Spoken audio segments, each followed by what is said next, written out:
गणिधर रचितं ध्वनिकिभीतस्तम् अंगांगे पाहि भाविता मनन्ति श्रियं नमस्सामि।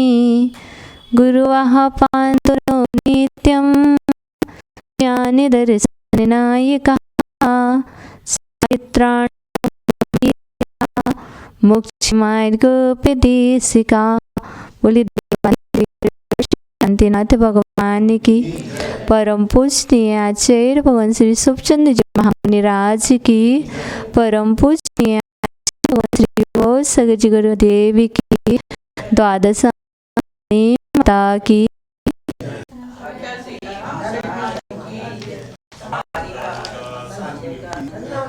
यहाँ पर चैप्टर स्वाध्याय में चल रहा था कसाई की निंदा। जैसे कि हम सभी ने देखा था, कोई हमसे दुर्वचन कहे या कोई मेरा घात करे तो मुझे क्या करना चाहिए? मुझे क्षमता से सहन करना चाहिए, क्योंकि पूर्वोपार्जित कर्म उदय मेरा ही है।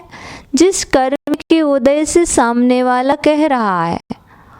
और आगे एक बहुत प्यारी सी अपन ने बात जानी थी, वो ये जानी थी कि क्रोध रूप परिणाम कर रहे हैं यदि हम, तो हमारा क्या होगा? हमारी हानि हो रही है। दूसरे को कुछ नहीं जाने वाला, मेरा ही जानने वाला है। इसलिए हमें उसे क्षमा करना चाहिए। जिसके पास जो होता है वो वही तो देता है। जिसके पास क्रोध ही ज्यादा क्रोध देगा। जिसके पास क्षमा रूपी नीर है और दूसरे को क्या देगा? क्षमा रूपी जल ही तो पिलाएगा। जिसके पास ना कांटे हैं तो वो कांटे डालेगा खेत में। जिसके पास फूल के बीज है वो फूल के ही बीज तो बोगा। तो क्या है, अर्थात हमने और आपने अनादिकाल से कांटे ही बोए हैं, जिसके कारण आज हमारे मार्ग में चलने में कांटे ही हमें मिल रहे हैं। यदि कभी हमने किसी को उपकार किया होता, किसी की राह के कांटे हटाए होते, किसी को चलने को कष्ट नहीं दिया होता, तो आज हमारे लिए रास्ते में जब हम पथ पर चलते हैं तो उस पथ पर से कांटे हटाने वाले, कंकड़ पत्थर को दूर करने वाले मुझे प्राप्त होंगे। तो बस ये समझ करके हमें सोचना चाहिए कि जैसा हमारा कर्म का उदय है वैसे ही मुझे प्राप्त हो रहा है। अब मुझे अच्छा बीज भूमि में डालना है। सामने जैसा डाला वैसे ही मैं डालूं, ऐसा नहीं करने का। सामने वाला कुछ भी डाले, मुझे तो अच्छा करना है उसके साथ। तो आगे कह रहे थे कि मुनि महाराज कैसा विचार करते हैं। तो आचार्य महाराज सुखचंद्र जी कह रहे हैं कि यह जो कर्मों का उदय है सो न्याय मार्ग में प्राप्त है। इसके निकट आने से कोई विवेकी है, मतलब क्या है, यदि इसके निकट होने पर ऐसा कौन विवेकी है जो अपने को क्रोध आदि को बस में होने दे? कोई विवेकी जीव होगा जो कोई भी शत्रु निकट आए तो वह उसे बस में कर ले क्रोध को। कोई विवेकी जीव होगा। और अविवेकी जीव होगा तो किसी ने क्रोध किया, क्यों तुमने ऐसा नहीं किया? अरे मैं क्या नौकर हूं जो मैं ऐसा करूं? मतलब कोई किसी को आदेश देता तो क्या कहता है? मैं नौकर हूं क्या? मैं सर्वेंट हूं क्या? मैं जो ये आपकी सुनूं? अरे भाई, कह रहे ना, कोई विवेकी जीव होगा तो वो सुनेगा और विवेक के कारण आंसर देगा। लेकिन जो अविवेकी होगा वो क्या करेगा? अविवेक से कुछ भी बोले जाएगा। तो आचार्य महाराज कह रहे, जो कोई अपना बिगाड़ करता है सो अपने पूर्व जन्म के कर्म के उदय के अनुसार करता है। मतलब जो भी बात चल रही है वो ये चल रही है कि अपने पूर्व जन्म के कर्म के उदय के अनुसार हमारे लिए यदि कोई बुरा कह रहा है तो ये हमारे पूर्वोपार्जित कर्म का उदय। और मेरी दुनिया अच्छा कह रही, भाई वो बहुत अच्छे हैं, वो दादी बहुत अच्छी थी। इसका मतलब क्या है? पूर्व जन्म में मैंने कोई अच्छा कार्य किया था, सत्कर्म किया था, जिस कर्म के उदय से आज भी लोग मुझे अच्छा कह रहे हैं। वर्तमान का कुछ नहीं है। वर्तमान में अच्छा किया है, भविष्य में फल मिलेगा। भूत में अच्छा किया था, वर्तमान में फल मिल रहा है। मतलब भूत में अच्छा किया तो वर्तमान में फल मिल रहा है, वर्तमान में अच्छा करेंगे तो भविष्य में फसल अच्छी आएगी, क्योंकि बीज खेत में आज डालोगे तो 2 महीने बाद फसल मिलेगी। और आपने 2 महीने पहले जो था वो भूत था, उसमें आपने फसल बीज डाला था, और आज जो कार्य है वो वर्तमान में फसल को कार्य है। अर्थात कहने का तात्पर्य, आज किसी ने माना कि खेत में गेहूं डाला, गेहूं का बीज डाला कि आज ही उससे गेहूं मिल जाएगा। हमारी स्थिति तो ये है कि हम हथेली पर आम जमा चाहते हैं कि हथेली में हम बीज डालें और हथेली पर आम आ जाए। ऐसा कदापि नहीं हो सकता है। आज तुम जो भोजन कर रहे हो, जो पानी पी रहे हो, उसका तात्पर्य यही है कि पहले भूत में बीज डाल गया है। जो आज आपको खाने मिल रहा है गेहूं, वो अभी आपको कितने 6 महीने पुराना मिल रहा, कहीं 1 साल पुराना, उसकी प्रोसेस कितनी लगी। और आज जो आप बीज सहेज करके रख लोगे, कल खेत में डालोगे, वो कभी भविष्य में मिलेंगे, तुरंत नहीं मिलेगा। ऐसे ही जो हमारे लिए अच्छा मिल रहा है, बुरा मिल रहा है, तो क्यों मिल रहा, हम दोष क्यों दे रहे हैं कि सामने वाले ने बुरा किया? सामने वाले ने बुरा नहीं किया, बुरा तो मेरे कर्म के अनुसार हुआ है। यदि हम खेत में रफ क्वालिटी का बीज डालें तो फसल कैसी होगी? रफ ही आएगी। जैसा बीज होगा वैसी ही फसल मिलेगी, और अच्छा बीज डालेंगे तो अच्छी फसल प्राप्त होगी। इसलिए जब कोई मतलब अपन निमित्त मान लेते उसने ऐसा कहा, नहीं, तुमने उसके साथ कोई ना कोई पर्याय में, किसी न किसी भाव में उसके साथ बुरा किया था। आज वो तुम्हें इस रूप मिला है ना, और तुम भी ना जाने कौन सी पर्याय में थे। अब तुम दोनों ही मनुष्य हो गए हो। पहले ना जाने तुम त्रियंश हो, पहले तुम ना जाने कोई नारकी हो, किसी पर्याय में तुम शत्रुता पैदा की थी। अब दोनों जन आकर के इस पर्याय में हुए, अब वो शत्रुता का बदला यहाँ ले रहे हो, और वो बदला ले रहे हैं, आपस में लड़ रहे, झगड़ रहे, और इसका अंत नहीं करोगे तो आगे भी भोगोगे। इसलिए आचार्य महाराज कह रहे हैं कि कोई जो विवेकी जीव है वही क्या करेगा? क्रोध आदि को अपने बस में करेगा। व्यक्ति को बस में मत करो। हम उसको बस में करके दिखाएंगे कि अमित को कैसे बस में किया जाता। हमने क्या रख गया? हम घर के लोगों को बस में कर लेंगे, हम समाज को बस में कर लेंगे, हम संघ को बस में कर लेंगे, हम बच्चों को बस में कर लेंगे। आचार्य महाराज कह रहे किसी को बस में करने की आवश्यकता नहीं है। तुम्हें बस में करना है तो अपने क्रोध को बस में करो, और क्रोध बस में हो जाएगा तो तुम अपने आप को जीत लोगे। तो यही बात कह रहे, यदि नहीं बस में करोगे, बेबस रहोगे। मेरे से क्रोध बस में नहीं होता, बेबस हो, तो भैया कर्म बांधोगे।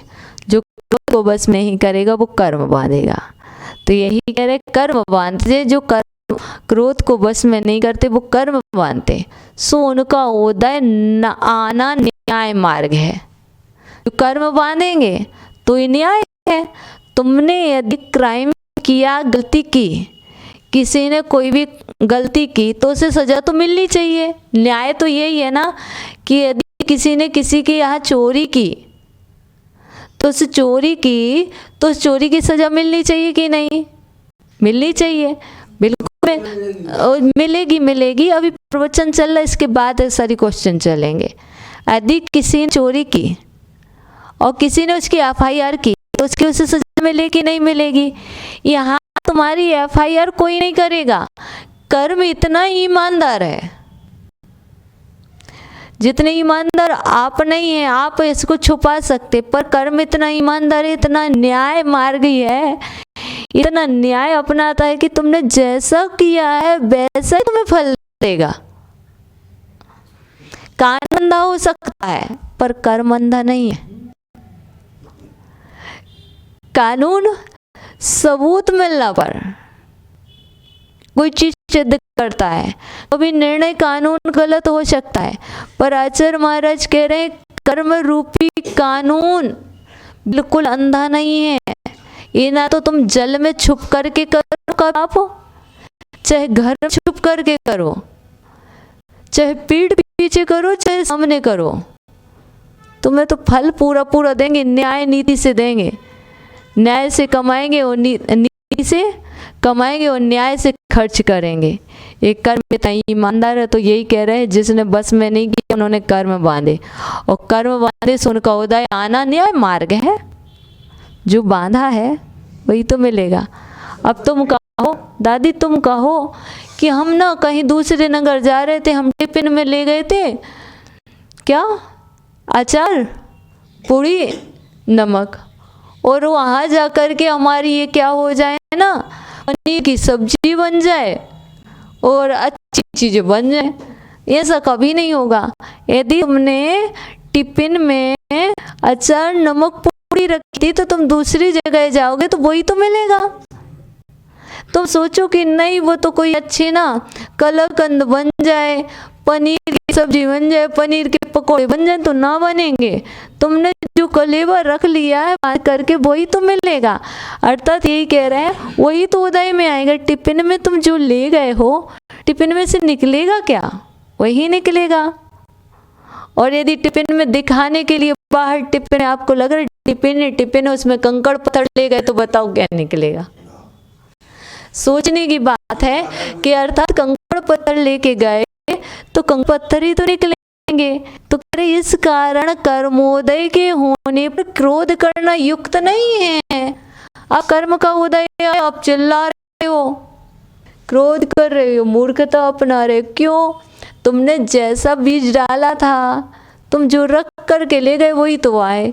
अब ये भैया आगरा से कैमरा लेके आया, अब वो सोचे कि हम ना ऐसे ही कैमरा ले आते, जो चले ना तो यहाँ आके चलाने बैठे। जैसा लाएगा वैसे ही तो उदय में आएगा। अर्थात कहने का तात्पर्य है हमें किसी के ऊपर क्रोध करना, किसी के लिए डांटना ये अच्छी बात नहीं है, क्योंकि जो कुछ हो रहा है वह सब मेरे कर्माधीन है, मेरे ही कर्माधीन है। अब कहते हैं हमें माता पिता अच्छे नहीं मिले, कोई कहता हमें माता पिता अच्छे नहीं मिले, कोई कहता मेरे माता पिता ने मेरी परवरिश अच्छी नहीं की, कोई कहता वो हमसे प्यार नहीं करते, कोई कहता वो हमें चीज नहीं दिलाते। अरे भाई तो तुम दोष क्यों दे रहे? तुम्हारे कर्म में जो है, तुम्हारी सत्ता में जो है वही तो तुम्हें मिलेगा। तुम्हारा पुण्य अच्छा होगा, तुम्हारा कर्म अच्छा होगा तो तुम्हें माता पिता अच्छे मिलेंगे, और तुम्हारे कर्म अच्छे होंगे तो तुम्हारे लिए वो वस्तु की भी प्राप्ति होगी। तुम्हें कर्म अच्छा होगा तो तुम्हें सब स्नेह करेंगे, माता पिता तो क्या दुनिया भी स्नेह करेगी। और जब तुम्हारा कर्म अच्छा नहीं होगा तो ना माता पिता स्नेह करेंगे ना दुनिया स्नेह करेगी, वो भी दुत्कार दिया करेंगे। इसलिए जो कुछ भी मिल रहा है वो सब मेरे कर्माधीन है। जिस दिन व्यक्ति का दुख तभी दूर होगा जिस दिन वो कर्म सिद्धांत को जान लेगा। जब तक हम कर्म सिद्धांत को नहीं जानेंगे तब तक हम सुखी नहीं हो सकते, हम शांति का अनुभव नहीं कर सकते हैं। इसलिए आचार्य महाराज कह रहे हैं पढ़ तो रहे हो तुम कसाई की निंदा, लेकिन कसाई की निंदा में कर्म को जानो, और कर्म को जान लोगे तो कसाईयों की निंदा करोगे। कसाई की निंदा करना ही अपने विभाव विकारों की निंदा करना है। कसाई स्वभाव नहीं है, कसाई विभाव है, विकार है। जैसे कोई व्यक्ति विभाव की संगति हो जाने पर, विकार मिल जाने पर उस विकार को छोड़ने में समय व्यतीत करता नहीं करता।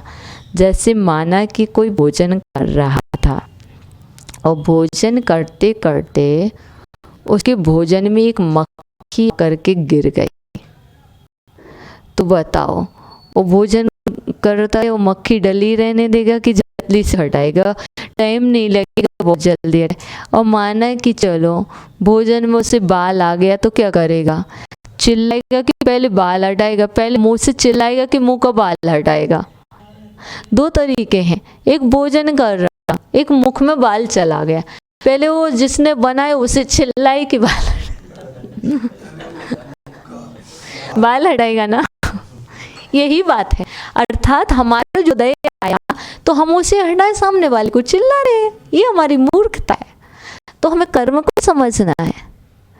ये आया ना तो विभाव को हटाया, पहले विभाव को हटाया जाता है, बाद में समझाया जाता है यदि समझाने की तरीका है तो। लेकिन हम ऐसा नहीं करते। क्या है, पहले ना क्रोध किया सामने वाले ना, हम उसको ही चिल्लाने लग गए। ये तो हमारी समझदारी नहीं, अविवेकपना है, ये अज्ञानता है, ये मूर्खता है। तो आचार्य महाराज कह रहे इस अज्ञानता को छोड़ो, और अज्ञानता को छोड़ोगे तो ज्ञानी बनोगे। तो चलो ज्ञानी है तो कह रहे हैं हे आत्मा। अब आचार्य महाराज इतना प्यारा संबोधन देते हैं, श्राप को से कह रहे हे आत्मन, तूने पूर्व जन्म में असत कर्म बांधा था। यदि दुख आया तो असत बांधा, और यदि सुख आया तो साता कर्म बांधा। वेदनी कर्म के भेद है साता और असाता। अर्थात वेदनी कर्म का काम क्या है, सुख दुख देना। यदि तुमने साता वेदनी कर्म का बंद किया तो तुम्हें सुख ही सुख आएंगे, और यदि तुमने असाता वेदनी कर्म का बंद किया तो तुम्हें दुख ही दुख आएंगे। तो कह रहे हे आत्मन, तूने पूर्व जन्म में असाता कर्म बांधा था, उसी का फल है यह है दुर्वचन आदि। किसी ने मेरे से इतना गलत कहा, उसकी हिम्मत कैसे हुई मेरे से कहने की? मेरे को कोई नहीं देखता, पर किसी की हिम्मत नहीं, उसने क्यों कहा? अरे भाई, उसने नहीं कहा, तूने पूर्व जन्म में ऐसा ऐसा कर्म बांधा था, उस कर्म के कारण उसकी हिम्मत हुई है। वो उसकी हिम्मत क्यों हुई? वो निमित्त तो वो बना, लेकिन उस कर्म के कारण उसकी हिम्मत हुई है। वो कर्म इतना बलवान है कि किसी को नहीं छोड़ता, चाहे राजा हो चाहे महाराजा बन जाओ। लोग सोचें कि हम घर में हैं तो सुखी हैं, जी नहीं, तो महाराज भी बन जाओगे तो भी कर्म न छोड़ेंगे। तीर्थंकरों को कर्मों ने नहीं छोड़ा है। तुम कौन से खेत की मूली हो रहे हो, कौन से खेत में पैदा हुए हो? अर्थात जब तीर्थंकरों को कर्म ने नहीं छोड़ा, पार्श्वनाथ के ऊपर कमठ के जीव ने उपसर्ग किए, लेकिन पार्श्वनाथ भगवान ने सहा ही सहा है, कहा नहीं है। आज पार्श्वनाथ को मानने वाले, पार्श्वनाथ को पूजने वालों, तो ये ध्यान रखना, पार्श्वनाथ जी ने कहा नहीं, सहा है।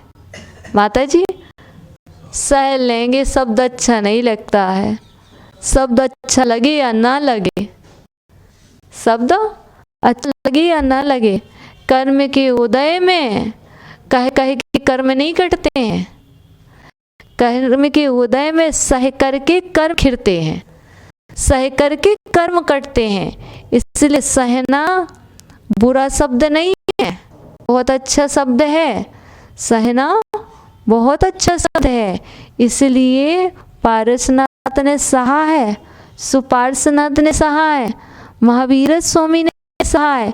जिन जिन ने सहा है वही तो तीर्थंकर बने हैं, और जिनने नहीं सहा वो त्रियंच बने हैं। क्या? जिनने नहीं सहा वो त्रियंच बने हैं, और जिनने सहा है वो तीर्थंकर बने हैं। अब तुम ही निर्णय करो, तुम्हें त्रियंच बनना है कि तीर्थंकर बनना। यदि तीर्थंकर बनना है तो सहो, और त्रियंच बनना है तो कहो। बात तुम्हारे ऊपर है, निर्णय तुम्हें करना है।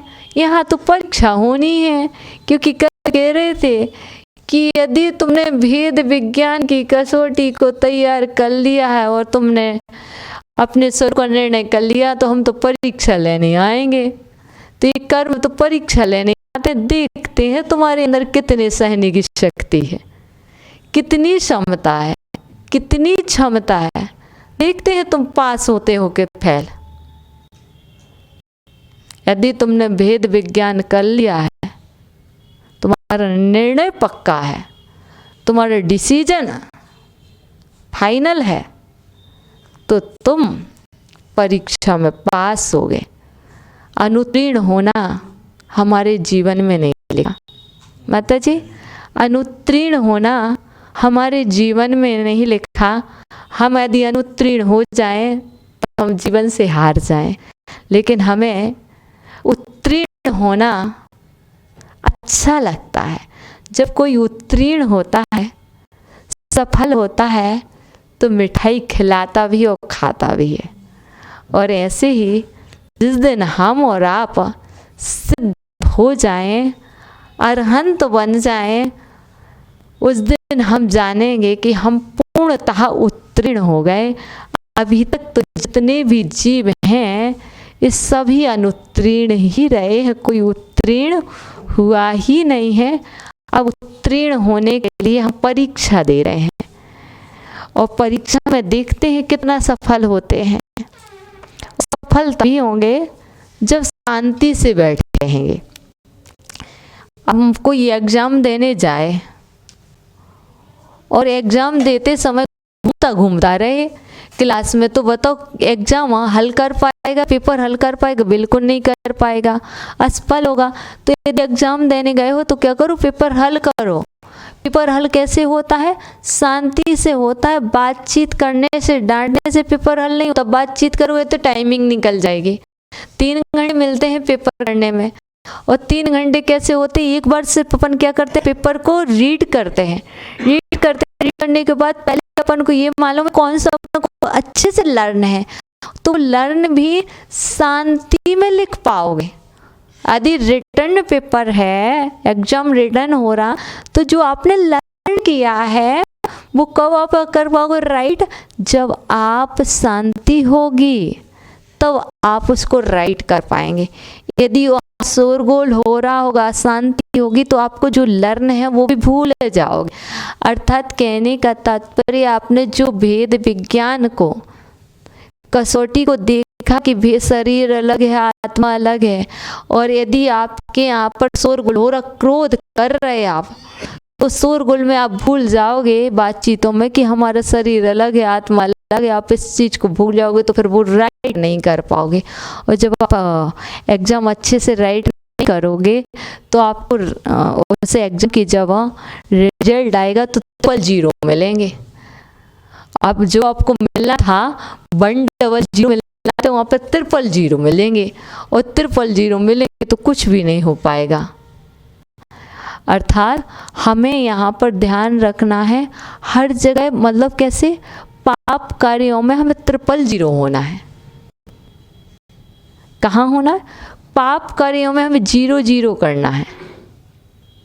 जिस दिन पापों की सत्ता क्या होगी, 0 हो जाएगी, उस दिन हम आगे बढ़ जाएंगे। अर्थात तो यहाँ तो परीक्षा का समय है कि हमने कर्म बांधे हैं और सामने वाला हमें कुछ कह रहा है, तो हम क्या करें? कह रहा तो हम सहें ना, समता से सहें। तो कह रहे हैं ये दुर्वचन आदि तो उसी असाता कर्म का फल है, सो इनको पाए रहे समझकर आगामी दुख की शांति के लिए, भविष्य में दुख ना आए। क्या आज उदय में आ रहा है? भविष्य में दुख ना आए, उसकी शांति के लिए तू क्या कर? स्वस्थ चित्त हो करके, आज तो दुख आया, कल ना आए। आज गलती हुई, कल ना हो गलती, तो क्या करो? उसकी शांति के लिए। किसकी शांति के लिए? उस कर्म की, दुख की शांति के लिए क्या करो? स्वस्थ चित्त हो करके अपने चित्त को अपनी आत्मा में लगाओ। कैसे लगाओ? ऐसे ही कि शरीर का होने वाला कष्ट आत्मा का नहीं है, और जो वचन कहे गए हैं, दुर्वचन किसी ने कुछ कहे हैं, वो वचन पुद्गल हैं, वो आत्मा में नहीं लगते हैं। यदि किसी के वचन ही लगते तो फिर तीर्थंकरों ने इतना कहा है, वो क्यों नहीं अभी तक लगा है? इतने महाराज माता जी आए, उन्होंने इतना उपदेश दिया, हम क्यों भूल गए? अर्थात इसका कारण यह है कि हम सम्मान ज़्यादा किसे देते हैं। यदि किसी ने मुझसे गलत कहा वो मुझे आज भी याद है। अर्थात मतलब कहने प्राउडी मैंने उससे दे रखी थी। मुझे तीर्थंकर पर इतना श्रद्धा नहीं था, मैंने तीर्थंकर के वचनों को इतना श्रद्धा नहीं दिया। तीर्थंकर से महत्वपूर्ण मुझे वो त्रियंच नार की था, वो नर था, क्योंकि मैंने उसके वचनों को अपने हृदय में छुपा के रखा ना। अतः वो व्यक्ति मुझे महत्वपूर्ण, तीर्थंकर महत्वपूर्ण नहीं थे। जिसका हम आदर करेंगे, सम्मान करेंगे, वही तो हमारे हृदय में वास करेगा। किसको बिठा रखा है? महापुरुषों के वचनों को बिठाया है। यदि तो तुमने महापुरुषों के वचनों को आदर सम्मान दिया था, सत्कार दिया था। यदि तुमने त्रियंच नार की किसी भी रास्ते में घूमने वाले किसी भी जिस व्यक्ति को उसके वचनों को बिठाया, तो मतलब कहने का तात्पर्य तुमने उसे सम्मान दिया था। सबसे ज्यादा सम्मान हम किसको दे रहे हैं? अर्थात गलती उसकी नहीं है, सामने वाला सुना रहा था, तुमने सुना क्यों? सामने वाला ने नहीं कहा तो तुम सुनो। जैसे हम चलो यहाँ इतना सुना रहे, हम आपसे कहें भी सुनो सुनो सुनो, ना सुनो तो बताओ इस पे हमने कोई प्रेशर डाला? लेकिन ऐसे सामने वाला कुछ बोला तो उसको हमने बहुत जल्दी सुन लिया था। ये गलती किसकी थी? आपकी थी। अब कहो माता जी की गलती है, वो सुना रही थी, सो में उनके वहाँ पर बैठना पड़ा, सुनना पड़ा। नहीं, जब तक हम सुनना ना चाहें, जब तक हम माइंड ना लगाएं वहाँ पर, माइंड से तात्पर्य उपयोग, तब तक हमें कौन सुना सकता है? कोई नहीं सुना सकता है। अर्थात मेरी ही गलती है, जहाँ भी होती है सिर्फ मेरी गलती होती है। मैं तो ना दूसरे को दोष देता हूँ और कर्म बांधता हूँ। मैं दोष देता हूँ, नहीं कर्म बांधता हूँ। और जब वो उदय में वो कर्म आते हैं, सो हम रोते हैं, मचलते हैं, यार देखो तो सही, मैंने इतना अच्छा किया उसके साथ, फिर भी मेरे साथ बुरा हो रहा है। बांध देते सो हो रहा है, अब भोगो, अब भोगो। इसलिए हमेशा कोई कितना सुनाए, मुझे सुनना क्या है? जो मेरे लिए महत्वपूर्ण टॉपिक है, जो मेरे लिए हितकारी है, जो मेरे लिए अहितकारी है, वो मैं नहीं सुनूंगा। आप मेरे को पता है, एक सॉन्ग सुना आपने और देशभक्ति, सुनो गौर से दुनिया वालों, बुरी नजर ना हम पे डालो, चाहे जितना शोर मचा लो, सबसे आगे होंगे हिंदुस्तानी। अर्थात ये जो वो सॉन्ग है, वहाँ पर आप वेद विज्ञान कर, सुनो गौर से जिनवाणी,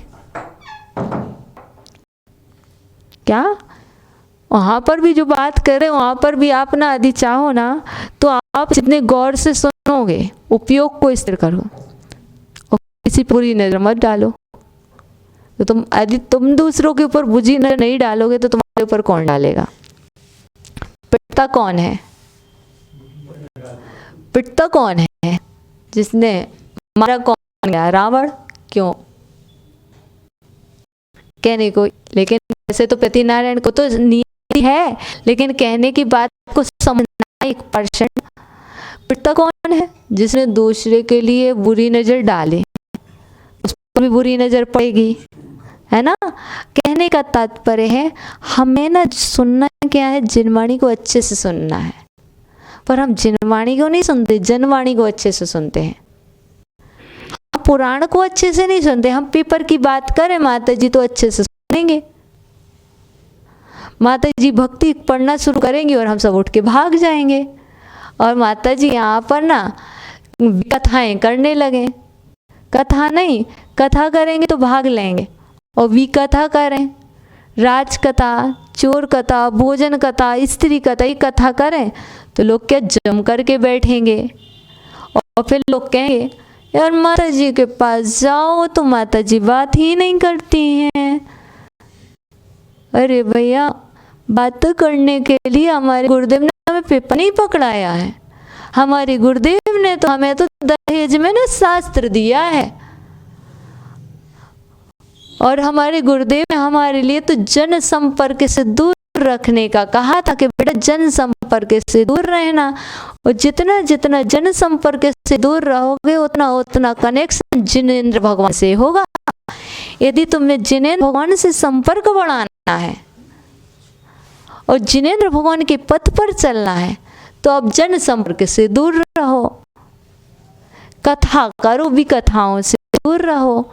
यदि विकथाएं करोगे तो क्या होगा? विकथाएं करेंगे तो जन संपर्क बढ़ेगा, कथा करेंगे तो जन संपर्क बढ़ेगा। अब तुम कर लो, तुम्हें क्या करना है। तो कह रहे हैं इतना ईमानदार है ये कर्म, चित्त को स्वस्थ कर देगा, और जिसका चित्त स्वस्थ होगा उसका चरित्र तो स्वस्थ हो ही जाएगा। कैरेक्टर तो बहुत अच्छा है, लोग कहते हैं ना चारित्र तो बहुत अच्छा, कैरेक्टर तो बहुत अच्छा, पर मन अच्छा नहीं है, हो ही नहीं सकता है। मेरी बात गारंटी से कह रहे हैं, जिसका कैरेक्टर अच्छा है उसका मन स्वस्थ होगा ही होगा, क्योंकि जैसा मन होता है वैसा कैरेक्टर होता है। देखो मेरी दीक्षा बाद में हुई, पहले मेरा मन दीक्षा हुई थी, पहले मेरी भाव दीक्षा हुई थी, उसके बाद मेरी द्रव्य दीक्षा हुई है। पहले मैंने चारित्र अंदर में अंगीकार किया था, मन को स्वस्थ करके चारित्र अंगीकार किया, तो उसके बाद में मुझे द्रव्य से पिच्ची कमंडल चारित्र मिला।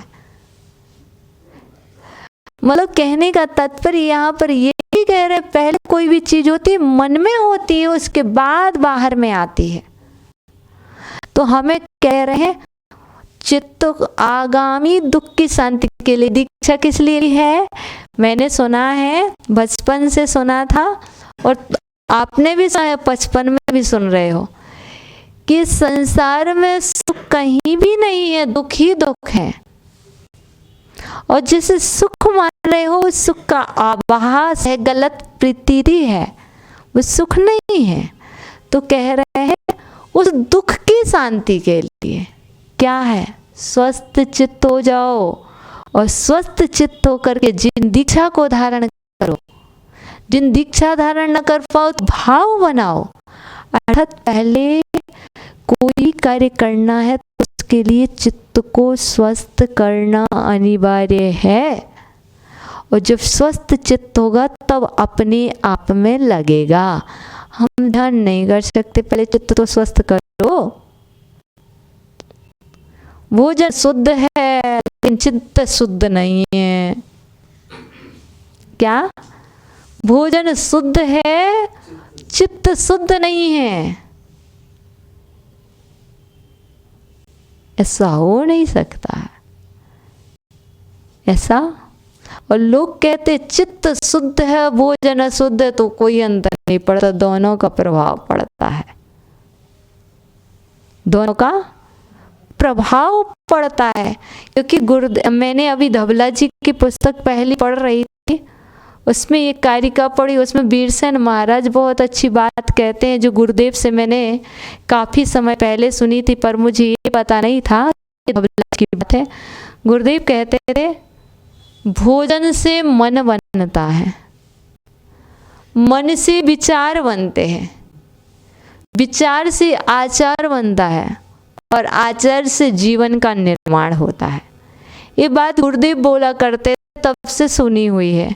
लेकिन जब मैं धवला जी की पहली पुस्तक पढ़ रही थी, उसी में बात आई है कि जैसा मेरा भोजन होगा वैसा मेरा मन होगा।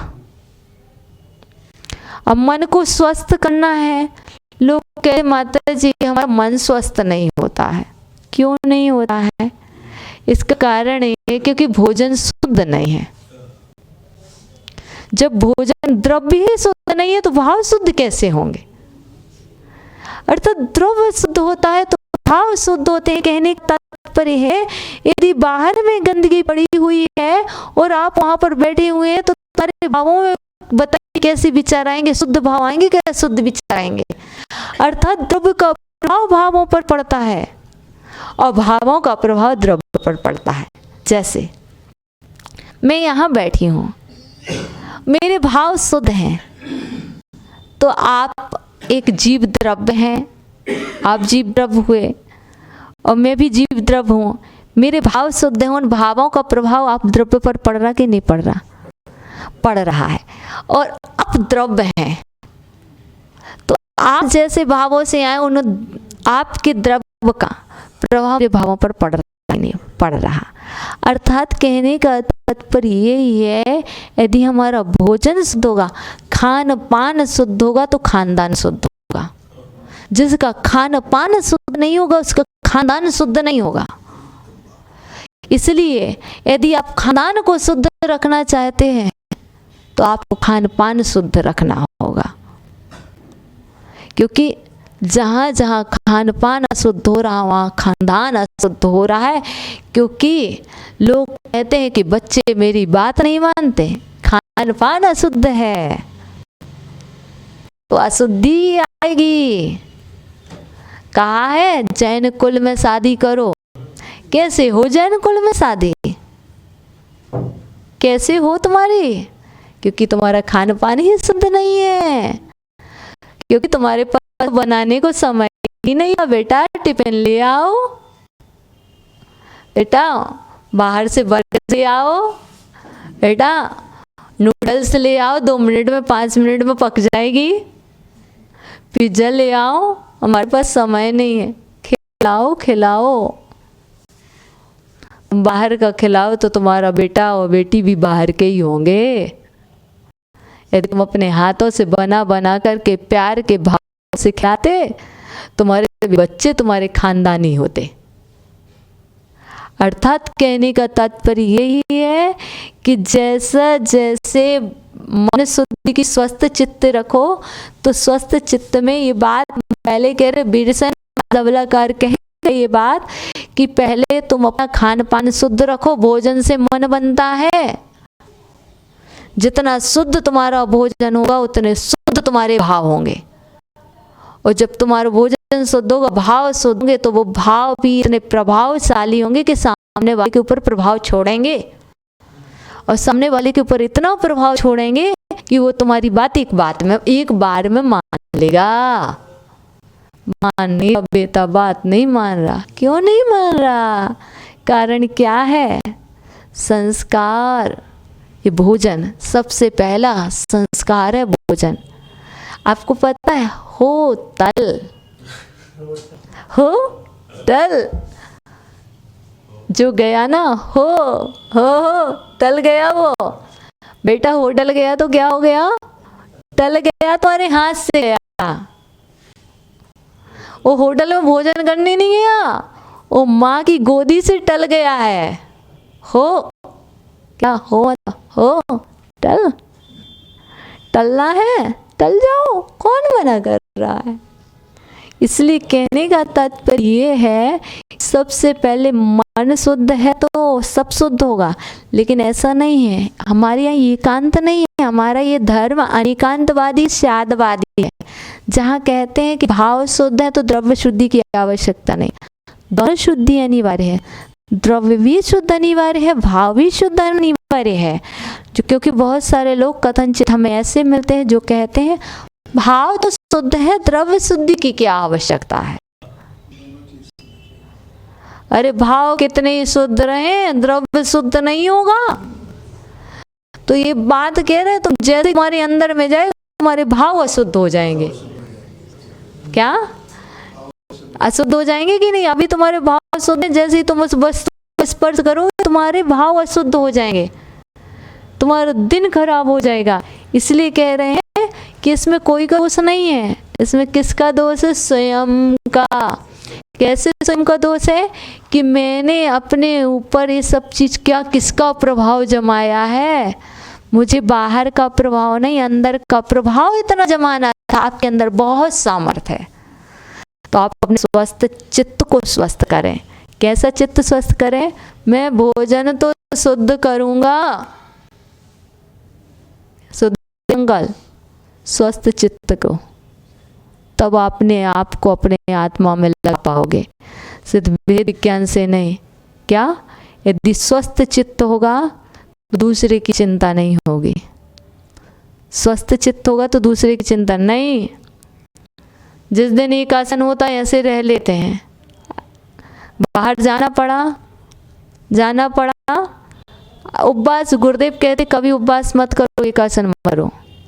लेकिन जिस दिन तुम्हें बाहर जाना पड़ा, तुम्हें होटल का भोजन करना पड़ा, तुम्हें शुद्ध ना मिले, उस दिन कहना आज मेरा एक आसन है, आज मेरी चतुर्दशी है, आज मेरी अष्टानी का महापर्व है, आज तो मेरे 10 लक्षण हैं। अब ना 10 लक्षण करो, कोई आवश्यकता नहीं है। आप ना चतुर्दशी करो, ना अष्टमी करो, ना आप कोई भी व्रत मत करो, लेकिन ना उस दिन के तैयार रखो जिस दिन तुम बाहर जाओ, क्योंकि घर में तो शुद्ध सबको मिल जाता है, बाहर जाने पर नहीं मिलता। उस दिन तैयार रहो, आज शुद्ध नहीं मिलना है तो आज में क्या है, आज मेरा एकादश है, आज मेरी परीक्षा का दिन है। जिस दिन आप बाहर गए उस दिन क्या, आज मेरी परीक्षा का दिन, वो लोग अंदर आ रहे, आज मेरी परीक्षा का दिन है, इस परीक्षा में मैं फेल नहीं होऊंगा। उस दिन मैं एकासन करूँगा, पानी मिलेगा तो पानी पीऊँगा, दूध मिलेगा तो दूध पीऊँगा, और यदि ड्राई फ्रूट मिलेंगे तो ड्राई फ्रूट खा करके मैं अपनी आत्मा को संतुष्ट करूँगा, क्योंकि मैं इतना स्वस्थ चित्त हूँ कि उस दिन एकासन करने की सामर्थ्य रखता हूँ, उस दिन उपवास करने की सामर्थ्य रखता हूँ। पर मैं ऐसा, इसलिए मैं आप लोगों को यही शिक्षा देने वाली हूँ, आप लोग स्वस्थ चित्त हो करके अपने भोजन को शुद्ध रखें, और भोजन को शुद्ध रखेंगे तो क्या होगा, मन स्वस्थ होगा। जब तक भोजन शुद्ध नहीं होगा तो मन स्वस्थ नहीं होगा, और जहाँ मन स्वस्थ नहीं होगा वहाँ खानदान भी स्वस्थ नहीं होगा। आज घर घर बीमारी क्यों है, क्योंकि भोजन अशुद्ध है तो घर खानदान बीमार है। सत्य जैसा भोजन। इसलिए हमारे ये स्वस्थ चित्त की बात चल रही है, तो स्वस्थ चित्त इतना बड़ा है कि स्वस्थ चित्त में सब कुछ समाहित है। हमने आपको कहा है कि स्वस्थ चित्त होने के पूर्व हमें क्या करना होगा, भोजन शुद्ध करना होगा। भोजन शुद्ध होगा तो चित्त भी स्वस्थ होगा। आपसे हम कह रहे हैं, जैसा भोजन करके आओ। एक दिन पूछ रहे थे, आज सोना दीदी भोजन कहाँ किया है, सोना दीदी आज भोजन कहाँ किया, इतनी आवाज़ तुम्हारी क्यों आ रही। अर्थात जिसके हाथ का भोजन होगा वैसे तुम्हारे भाव होंगे। सत्य कह रहे हैं, वैसे तुम्हारे भाव होंगे। अर्थात तुम अपने भावों को संभालने के लिए अपने भोजन को संभाल लो, और भोजन को तो तुम्हारे भाव संभल जाएंगे, कोई दिक्कत आने वाली नहीं। तो हम और आप अपने चित्त को स्वस्थ करें, और स्वदेश अंकल ने तो अपना चित्त स्वस्थ कर ही लिया होगा। मतलब हम तो ये नहीं बोल रहे सबको, चित्त स्वस्थ कर लिया होगा और कुछ नहीं है तो कह रहे हैं। और जब चित्त स्वस्थ हो जाएगा तो क्या होगा, आत्मा में लग जाएगा। और जब तक चित्त स्वस्थ नहीं होगा, हर समय जब तक चित्त स्वस्थ नहीं होगा तो ठंडी लगेगी। और जब चित्त स्वस्थ हो चुका है तो ये पता ही नहीं चल रहा कि वहाँ से ठंडी आ रही है, क्योंकि अभी हमारा उपयोग स्वाध्याय में लगा ही नहीं। और यदि स्वाध्याय में लगा होता तो गेट पर नहीं लगता, यदि गेट पर लग रहा है तो स्वाध्याय में नहीं हो, और यदि स्वाध्याय में हो तो गेट पर नहीं हो। अब हमें ही देखना है कि हमारी परीक्षा की घड़ी है,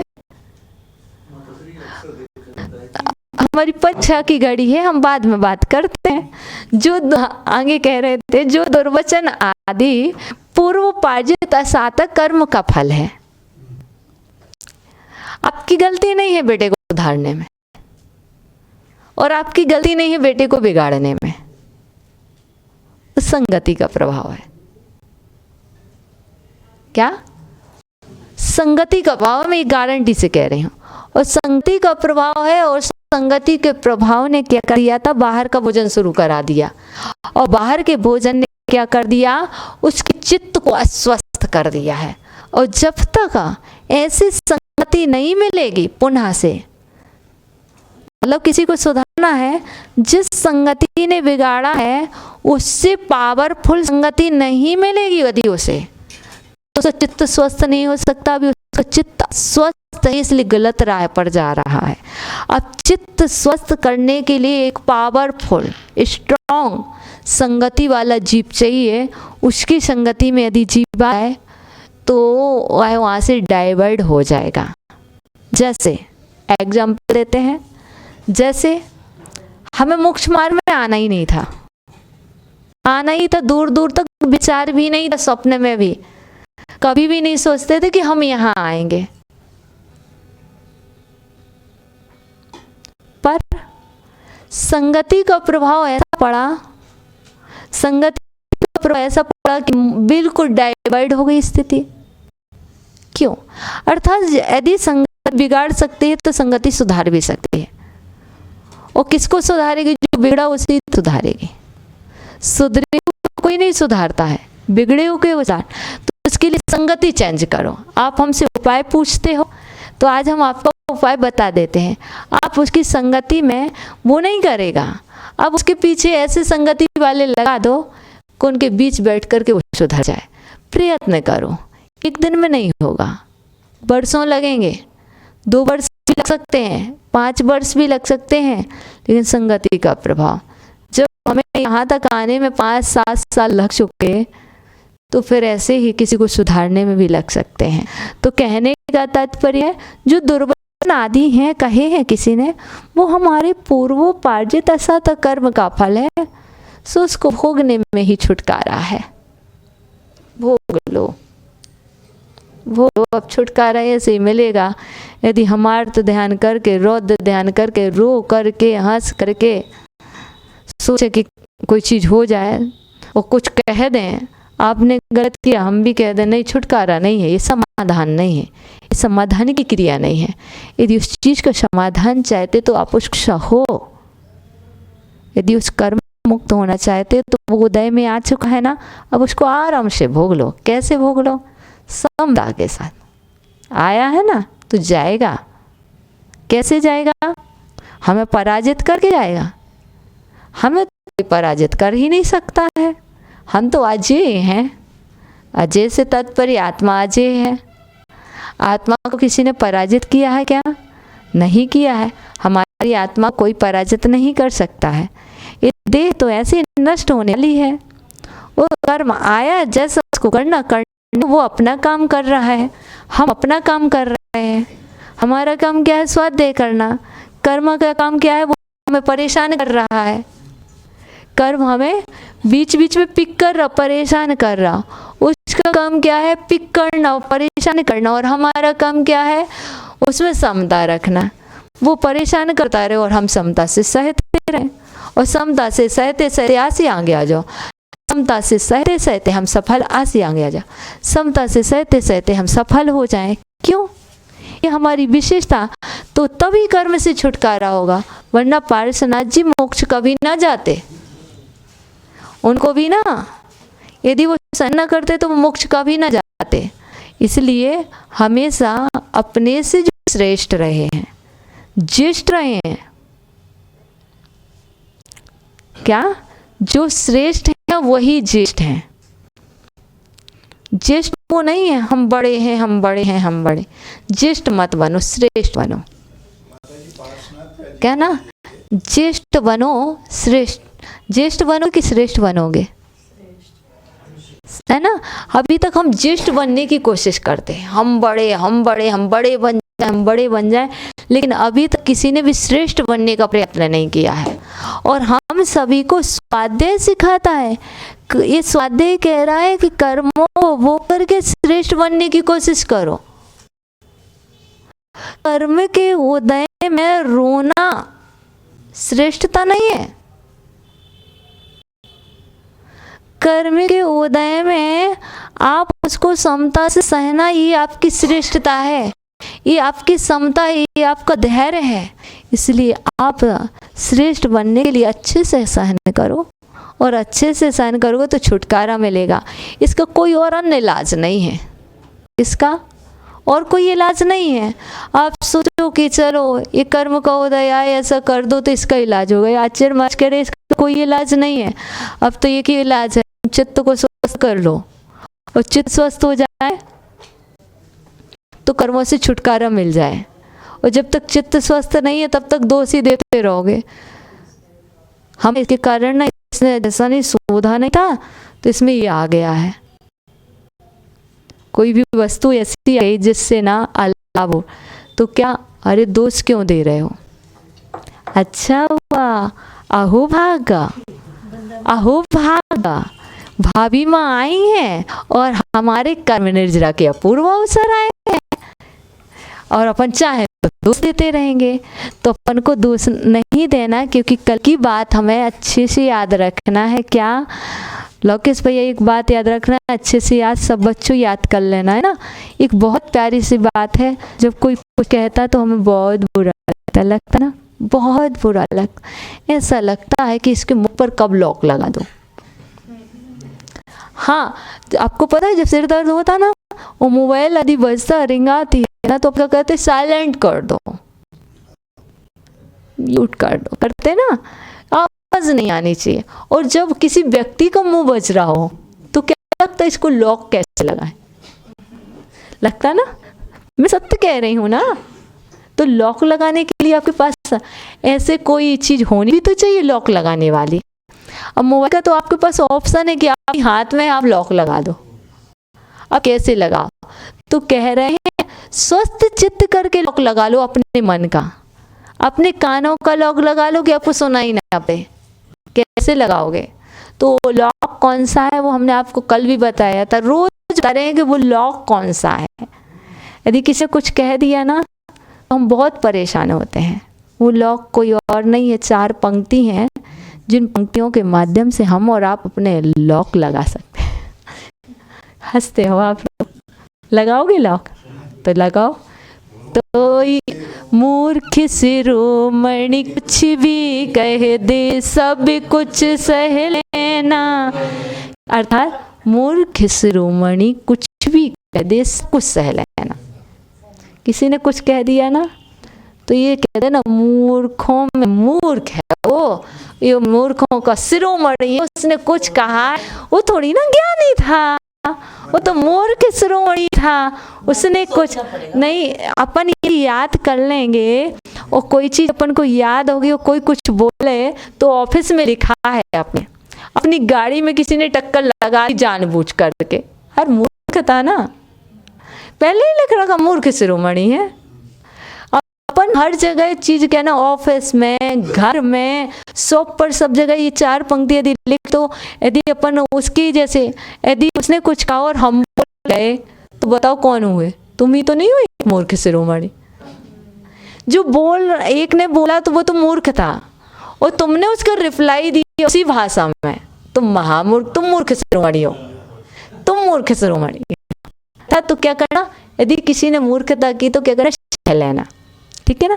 तो यही कहा, मूर्ख शिरोमणि कुछ भी कह दे, सब कुछ सह लेना, सब कुछ सह लेना। ठीक है ना? अब दूसरी बात आई, और हम क्या कहते, सबको बताते, तो वो नहीं बताना लोकेश जी। क्या बताना?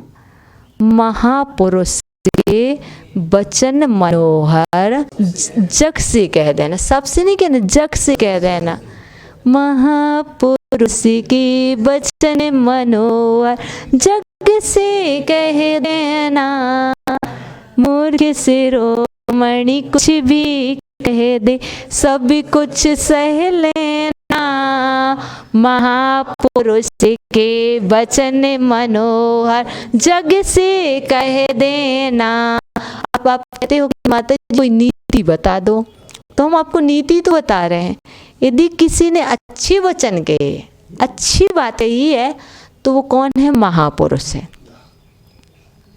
महापुरुष खोजना पड़ेंगे। किसी ने अच्छी बात कही है तो महापुरुष है, या आप रिकॉर्ड बना लें। और किसी ने बुरी बात कही है जो चुभ रही है, वो मूर्ख है, उसको सह लो। और अच्छी बात है तो वो अपने पास मत रखो, जग को सबको बता दो। मोबाइल चलाना ना, तो आज तो मोबाइल पे सबको बता के रहेंगे आज किसी ने अच्छी बात कही है। और तो होता क्या, किसी ने गलत कहा तो उसको जल्दी फॉरवर्ड कर देते हैं, बहुत जल्दी फॉरवर्ड। वो नहीं करेंगे। अच्छी बात है ना, तो उसको हम बहुत जल्दी फॉरवर्ड करेंगे, क्योंकि हमारी भी संबर निर्जरा हुई, सामने वाले की भी हो। तो यही नीति है। आचार्य महाराज कहते थे कि बहुत नीतिवान हैं, अपने आचार्य महाराज बहुत नीतिवान, तो कह रहे यही नीति है। रीति क्या है? यही रीति है। सुन तीर्थंकर हो अर्थात तीर्थंकर हो, सुन तीर्थंकर हो, ठीक है ना। यही नीति है, यही रीति है, सुन तीर्थंकर हो, मेरा अंतिम मरण समाधि। कोई पूछे कौन पधारे, तो हम बोलेंगे भक्तों के भगवान पधारे।